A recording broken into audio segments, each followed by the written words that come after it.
Mr. Motley coming at you live and direct, looking raggedy on a Monday. Ain't no work today. The decimation of the Republicans will begin. This election coming up will just be a total decimation. There'll be a lot of Republicans losing their office, all baited in by the Brett Kavanaugh foolishness, the script written for the women to turn on their men. And it's been a long time for what we call the taming of the shrew.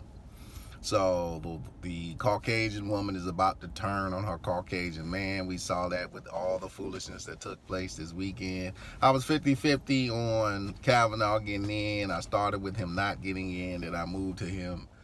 I started with him getting in and moved to him not getting in. Kind of stuck with him not getting in is my opinion, but they did the other side of that, which was put him in. And 2 days after the Cosby thing, like I say, it's always the same portrait they paint with the race divide, racial divide. Black man guilty, Caucasian man, a white man innocent until proven guilty. And they throw it all on TV, and then they get everybody up there, well, we really don't have any proofs and the facts. Even with Bill Cosby, it was the same thing. Cosby was guilty 4 days after the allegation. Kavanaugh is innocent until proven guilty. Even at the end, there's not enough proof, and people are saying he did it. So it's always the same racist narrative that they kind of create, that racial divide that, as long as you're prominent and white, you can get away and have the privilege, you can get away with murder.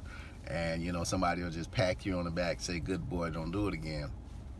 And this time they use the white woman, I hate to say, they used the Caucasian woman to get Kavanaugh in. They had the senator from Maine stand up and give this poignant speech about how he was so fairly mistreated and how their job as the body, the Congress's job as a body is not to accuse a person before they are given due process, and that's not what we're here for, and public opinion shouldn't sway our votes. And I mean, that's politics. Public opinion always sways votes.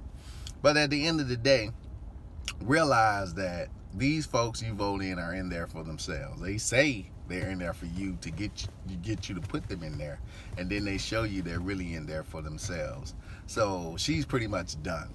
She's done. Her seat is over. She pretty much has been there for years anyway, so it's time for her to go. She sacrificed herself for the new agenda, which is a total democratic agenda.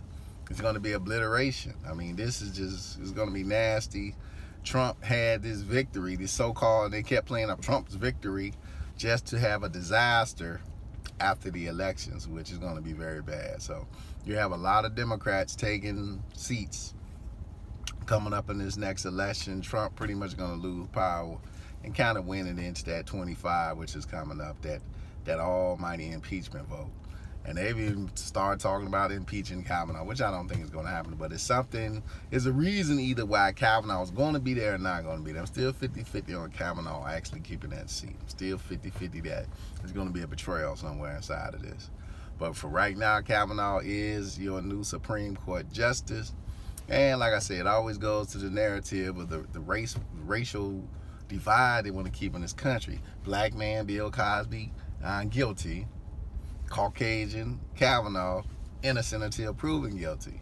And they do it all the time. But this time, they put women against each other.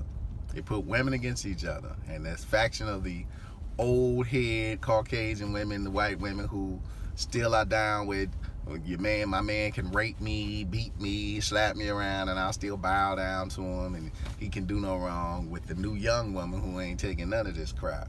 And it's kind of this divide between young white women and older white women that's going to fuel this next election cycle, because there's more women than men. There's more women than men. And they're going to come out voting with a passion. A lot of people, from Rubio, a lot of folks are going to lose their job behind this. A lot of people are going to be targeted. So they're going to get a lot of folks out. Mr. Motley, Back Row Ministry. Peace and hair grease.